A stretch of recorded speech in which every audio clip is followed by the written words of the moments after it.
I would like to share with you the importance of an important Purana in Hinduism. It is Srimad Bhagavata. Srimad Bhagavata was written by sage Vyasa. Already he has codified all the Vedas. He has written totally 18 Puranas, and he has written the famous Itihasa Mahabharata. Apart from it, Srimad Bhagavata is a very important text. It is also known as the fifth Veda. He has written in his lifetime. Sage Vyasa, he organized, separated and codified the Vedas into 4 sections as Rig, Yajas, Sama and Atharva Vedas. And he taught the Rig Veda to his disciple Paila Maharshi, and Sama Veda to Jaimini Maharshi, and Atharva Veda to Sumantu Maharshi, and Yajur Veda to Vyasambhara Maharshi. So he has written and codified all the texts individually and taught this to his disciples so that they will teach that to their disciples and their disciples, and there just came like that generations after generation. And he taught all the Puranas and the Mahabharata, that is the Itihasa, to his disciple Romaharsha. So that's how we got all these Vedas and Puranas. After doing so much of work in his lifetime, his mind was in unrest.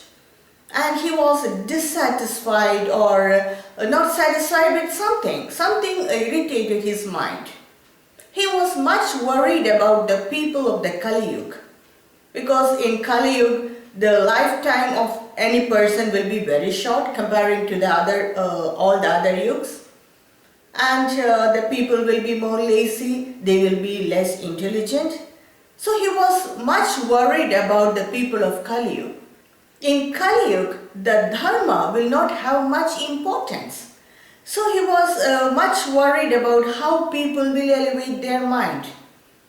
And at that time, he met the sage Narada.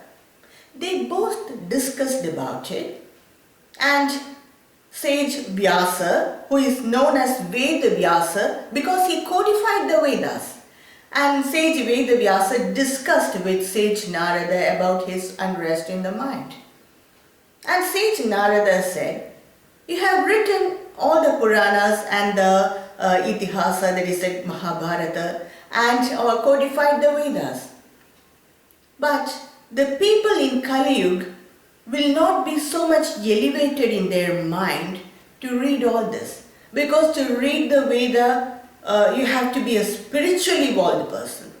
And to read the Puranas, you must have Dharma. So all these are fading in Kali Yuga. And moreover, the Puranas are about the individual form of God, just like Surya Purana, Vayu Purana. It's about a certain concept of manifestation. So sage Narada said, what is disturbing your mind is, you have not expressed much about devotion, and you have not very prominently expressed about that Chaitanya which resides in all beings, and that is Vasudeva Krishna. So you write about that.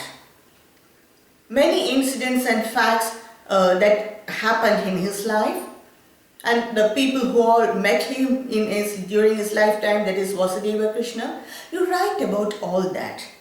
You have written the Mahabharata, but there is not that much place for devotion.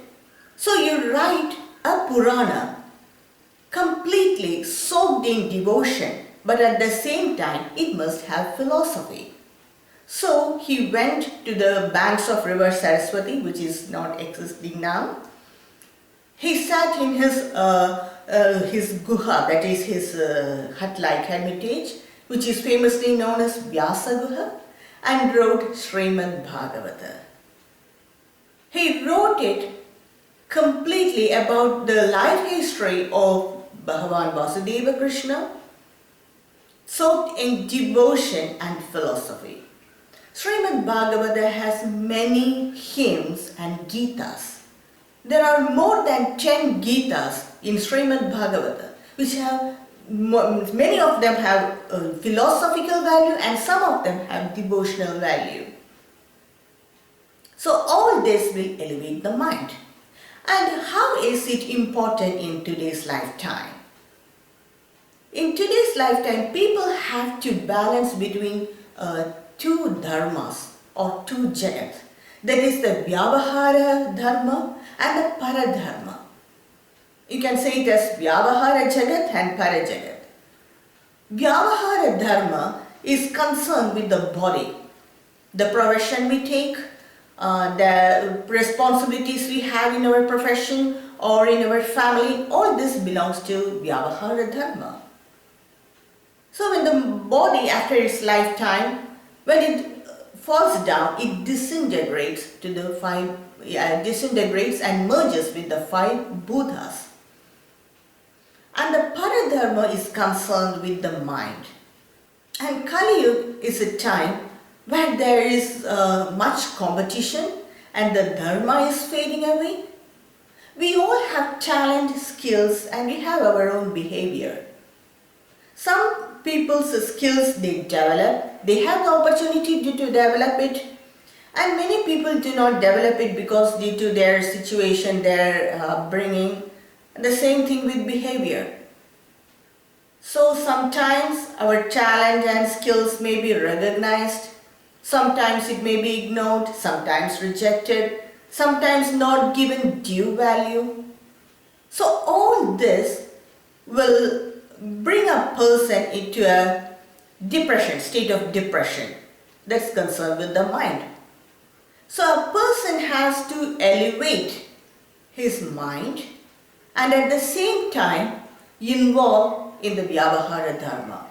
That is, a person has to evolve mentally, at the same time involve in the transactional world. Only then he can balance between both. If he goes into depression, then he cannot take care of the Vyavahara Dharma. He cannot take care of the family, or he cannot do his profession perfectly, or he cannot earn much. So he has to balance between both. So he needs a strong mind.